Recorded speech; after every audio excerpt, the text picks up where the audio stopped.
Voilà ce que le Seigneur a fait pour moi en ces jours où il a posé son regard pour effacer ce qui était ma honte devant les hommes.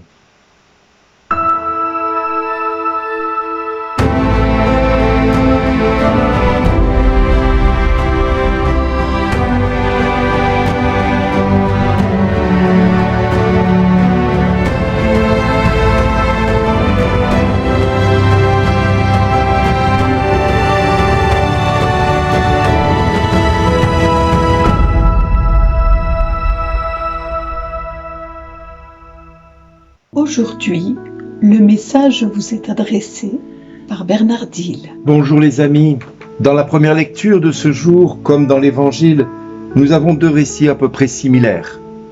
Dans la première, nous avons Manoah qui était âgé, qui est un homme qui avait une femme qui était âgée aussi et qui était stérile et qui n'avait pas pu donner vie à un enfant.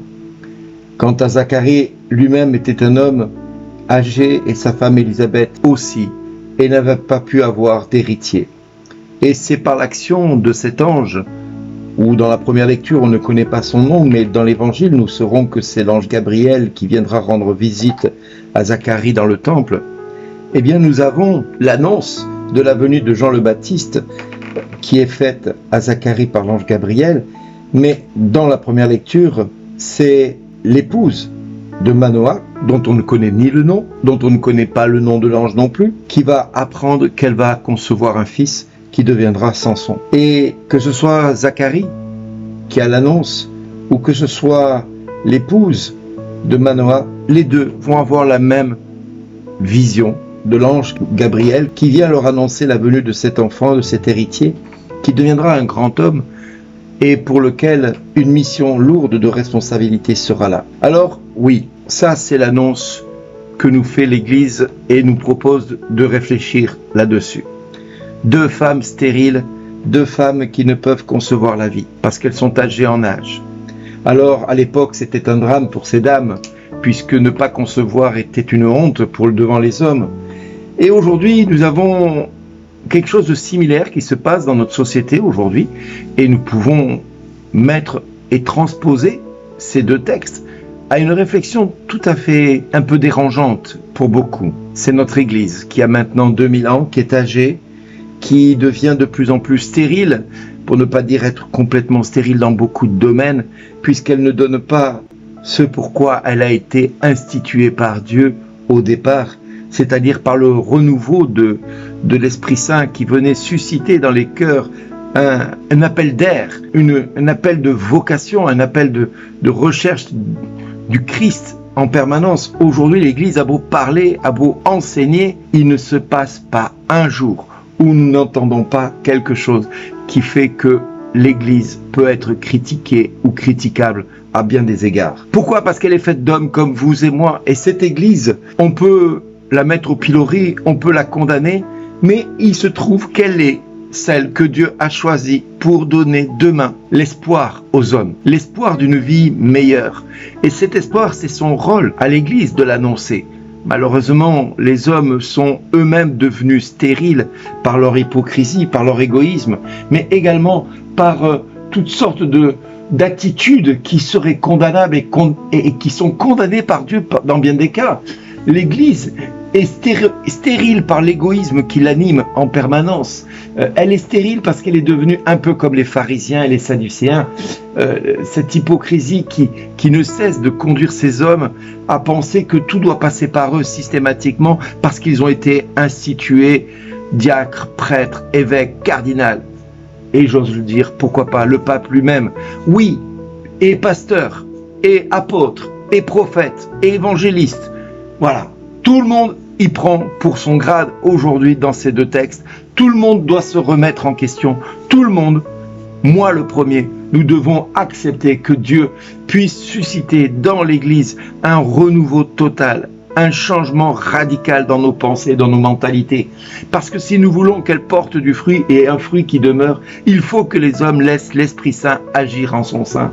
Et c'est notre rôle à nous baptisés qui sommes là aujourd'hui pour écouter ces 7 minutes, de prier pour la sainteté et la sanctification de notre Église et la purification des hommes de Dieu en son sein, qui ont la responsabilité devant l'Éternel, la venue du Sauveur qui vient dans quelques jours maintenant, nous rendre possible ce qui est impossible à nos yeux. Aujourd'hui, l'Église doit être ouverte au don de Dieu, ce don que Dieu veut donner au monde, cette espérance qu'elle doit donner au monde, et ne plus être rigide, coincée dans ses starting blocks, refusant de partir au coup d'appel de Dieu, parce que tout simplement, elle a décidé que c'était elle qui devait dire quand est-ce qu'elle devait se mettre en mission et en mouvement. Non, l'Église est comme un homme sur un vélo. Si elle arrête de pédaler, elle tombe. Eh bien aujourd'hui, l'Église doit se mettre à pédaler avec l'animation du Saint-Esprit qui va pousser ces hommes à sortir de leur zone de confort, accepter, hommes de Dieu, à prendre la responsabilité qui est la vôtre. Laissez-vous conduire par l'Esprit Saint, parce que l'Esprit Saint va nous amener des nouvelles vocations, des appels, des hommes et des femmes qui vont s'engager avec sincérité, avec honnêteté, avec volonté de mener le message du Christ, la bonne nouvelle du Christ au monde. Christ a donné sa vie pour l'humanité tout entière. Et il y a tout ce que Dieu veut accomplir et que là, le Saint-Esprit doit susciter dans le cœur des hommes qui ont une responsabilité, une acceptation de se laisser conduire par l'Esprit Saint.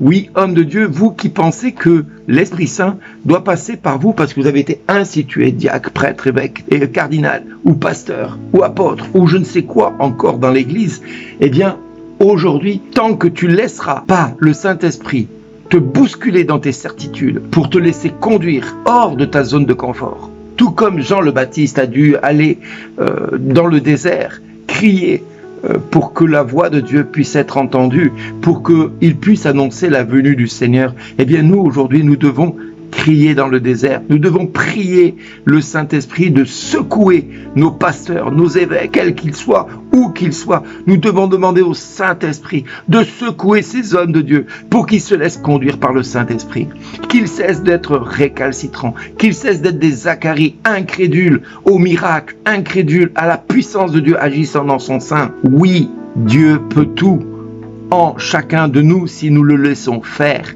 Mais voilà, allons-nous le laisser agir? Allons-nous nous laisser conduire par le Saint-Esprit au risque qu'il se passe des miracles et des prodiges parmi nous?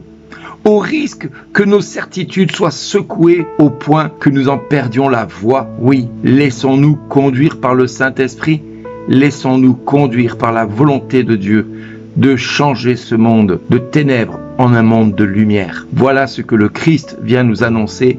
Voilà pourquoi l'Église fête Noël encore une nouvelle fois. Et voilà pourquoi nos crèches doivent briller dans nos maisons, dans nos églises, dans nos quartiers, dans nos villages, dans nos villes et campagnes. Oui, laissons vivre cette crèche qui vient jusqu'à nous pour nous déranger dans nos certitudes, nos hypocrisies, nos égoïsmes et notre volonté de vouloir toujours tout contrôler. Dieu n'a pas voulu pour son propre Fils qu'il naisse dans une zone de confort, mais dans une zone d'incertitude, dans une zone où rien ne lui était épargné, même pas de vivre comme un berger. Voilà pourquoi nous aussi nous devons nous laisser conduire par l'Esprit Saint. Si le Fils de Dieu n'a pas gardé le rang qui l'égal est à Dieu, mais s'est anéanti prenant la condition de serviteur, devenant homme parmi les hommes, nous aussi nous devons nous laisser conduire par l'Esprit Saint là où Dieu nous conduit, pour entendre Dieu nous dire demain et après-demain, parce que nous aurons rempli notre mission de serviteur de Dieu et de servante de Dieu. Bon et fidèle serviteur, prions pour la sanctification de notre Église. Prions pour la sainteté de notre Église. Prions pour le renouvellement des pensées des serviteurs et des servantes de Dieu, qu'ils acceptent pour une fois de se laisser conduire par l'Esprit Saint et qu'ils cessent de dire à Dieu ce qu'il a lieu de faire ou pas. Amen. Merci d'exister.